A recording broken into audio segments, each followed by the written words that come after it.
Okay, so hello and welcome. This is AWI Queensland. We're here with Dr. Frank Moles in preparation for your talk tonight on the ongoing stalemate on Brexit. So thanks for joining us. You're very welcome. Thank you for having me. Perfect. Well, so I thought to begin, you could offer some insights from political psychology in exactly how we got to where we are today in this stalemate. Yeah, that's a very good question, I think. Of course, 2006, we see the Brexit referendum happening. It was a long time in the making. David Cameron thought he could once and for all settle the question of Brexit.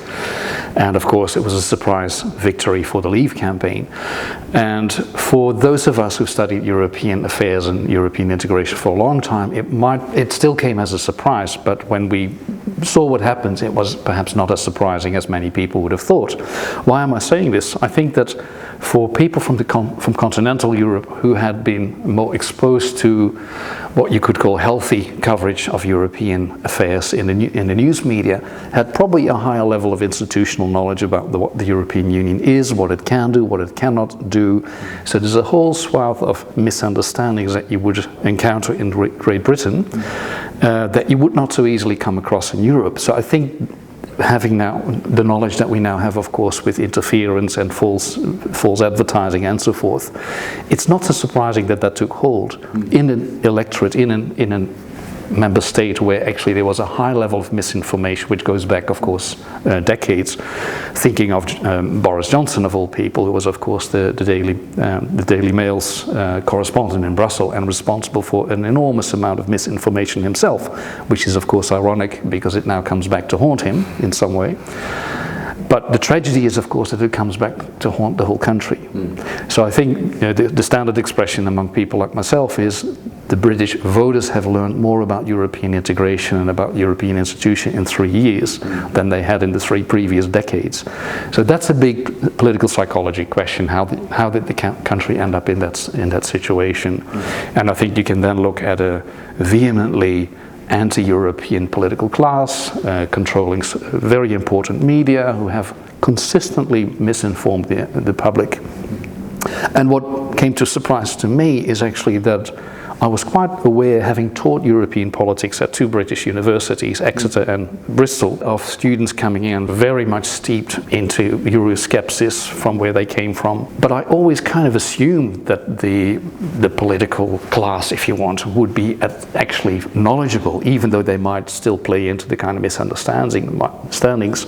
My understanding was always that, well, they would know how the institutions work, but they're just a bit dishonest. And that belief has been shaken on my part, because it looks more and more like even the political leadership was actually quite ill-informed. So I think there's a whole story to be told about the Brexit referendum that has more to do with political culture, with decades of misinformation, and a terribly poorly educated electorate if it comes to European affairs, at least. Fascinating. Well, you've mentioned Boris Johnson quite a number of times. Obviously, populism is quite a theme of this issue, but across a number of issues across the Western world. How pertinent and how large a political force is populism going to play, would you say, in the coming election?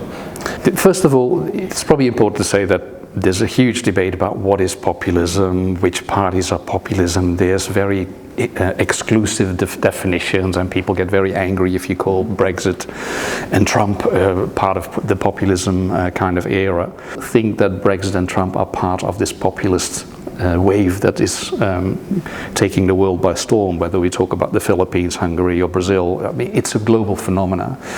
I think we're still in the midst of that. So I think a lot of people ask me, tell us about the future, Frank. What's in store for the European Union and what's in store for the United Kingdom? But maybe the question really is what's in store for democracy. I think that is actually a far more pertinent question at the moment. What happens with the European Union or Britain is a little bit up for grabs, but both will probably survive and get back on their feet eventually, right? That's, call it the magic, the market if you want to. But I think the real deeper question, that's something I'm going to talk about tonight, is the challenge is really for democracy. I think that we haven't quite cottoned on to the fact that democracy itself is at stake in the Western world. If we look at North America, the United States, if you really understand how politics is being conducted over there, you can really wonder whether democracy that still exists or whether it's become some kind of facade where 2 parties are indeed somehow controlling the public opinion and so forth. And I don't like saying that because it makes me say very radical things that I'm not comfortable with at one level. But it's precisely the kind of things that populist parties, of course, seize on. The sentiment that you and I and people in the street have, that somehow the systems are not fair, that the system is rigged. So we can look at populism as this kind of pathology that we suffer from in society. My reading would be, let's face our demons and let's really talk about the problems that we have in our current democracies, the things we for too long have accepted or looked the other way. Talk about party donations, for example. So I think that's what my talk is about tonight. So I'm going to divide it up in two parts. One I call a nuts and bolts Brexit story, which is probably very familiar, where people kind of say, yeah, I've heard that on TV. Yep. And then in the second part, I'm going to push the boat out quite radically and being somewhat controversial and talk about the things I think we talk too little about. And I'm very mindful that I'm making myself a little bit vulnerable by doing so, because it means that you're suddenly going to talk like some kind of radical. But at some point, we need to speak up and we need to really face our demons, I think, in order to salvage democracy itself. Okay, well, perhaps to close, you could offer your take on the European perspective on the current situation. I think in Europe, this is somewhat of a generalization, but especially amongst younger people, the knowledge of institutions tends to be higher. I have a lot of German, Dutch, French students in my classes here at UQ. Their entry-level knowledge of institutions is far more advanced than my experience in Great Britain teaching European politics there. In Britain, you've got these youngsters who are very strongly convicted, typically anti-Europe, on the back of very little institutional knowledge.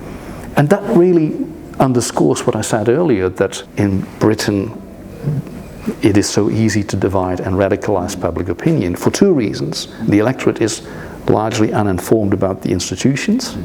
And the second thing is, of course, the two-party system is, of course, an ideal platform for polarization. All you need to do, if you're Cambridge Analytica or something like that, is poke some bears on each side, and people have the sportification of politics. The blue team will be at the throat of the red team, and right. That's a bit harder in a proportional representation system where you've got multiple parties, and in some domains you align with that party. Us and them isn't built in. Exactly, the us and them is so built into the system that it's no surprise that Trump and Brexit happened in Anglo-Saxon countries where you have a combative politics built into the system. So maybe, and this is not a wholesale sales pitch for proportional representation, because there's definitely, as you would know, problems with both and advantages. But one of the advantages of a proportional system is perhaps that it's less prone to election interference and meddling. Fascinating, fascinating. Well, thank you very much. You're very welcome. Thank you for having me. And thank you to those at home. This has been AAA Queensland. Goodbye.